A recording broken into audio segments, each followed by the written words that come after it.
Let's look at the two farms that the salmonella outbreak came from. The salmonella outbreak that affected 19 million eggs came from two farms in Texas. Both came from Midwest Poultry Services.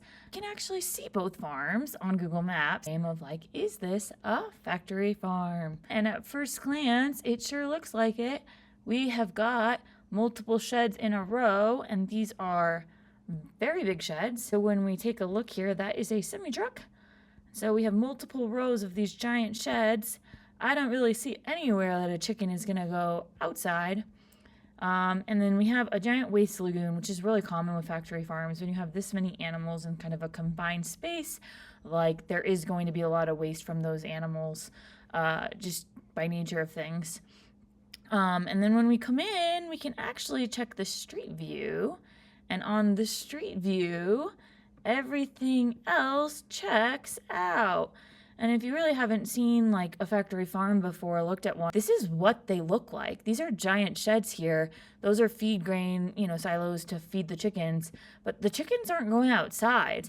And so these giant fans move the air in there.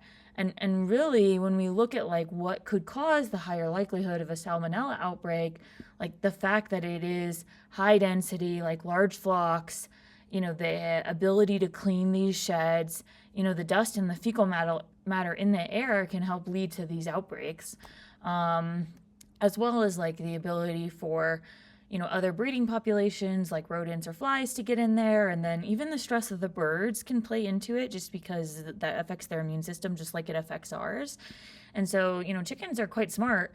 They can recognize 100 other chickens, they have social structures, they're stressed being in a giant shed that they can, they can't go outside. So here's the first one.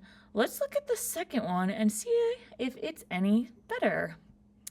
All right, here's the second one. Let's go ahead and zoom in on that. It's by Curtin, Texas, and it is actually right by the main highway. And when we get a little closer in, it is even bigger than the first one. Nice. Bigger waste lagoons, which makes sense. There's more birds here. There are a lot more sheds here. That is a house.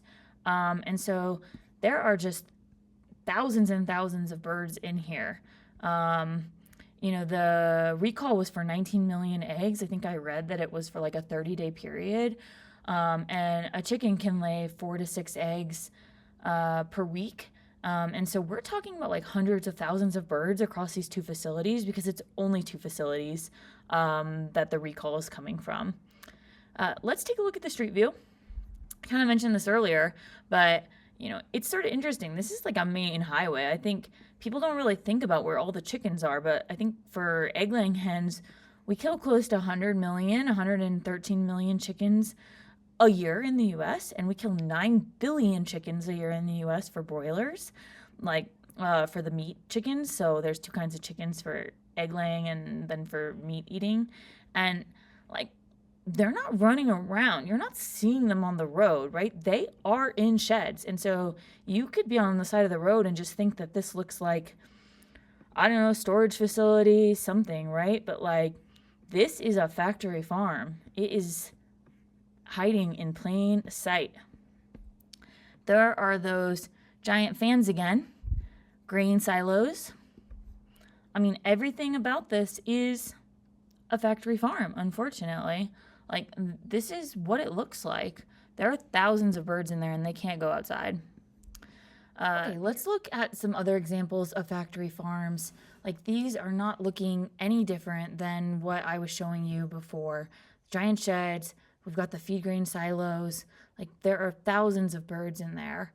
Now, the two locations in Texas are supposed to be cage-free, and obviously cages are incredibly cruel, but just because they're cage-free doesn't mean that those chickens are having a good life. We can see how intensive it is in this kind of factory farm condition. It's extremely crowded. The air quality is terrible. That's why they have those big fans to bring in the air. And a lot of times, too, when they say they have access to the outdoors, it's a loophole with a little door at one end of the giant shed that most of the chickens are never going to get to. Most of them cannot go outside at that time. So we just see how these kind of intensive conditions lead to things like bird outbreaks of various, diseases, salmonella. None of this is good for the birds, good for the environment, good for us. This is just not what we should be doing.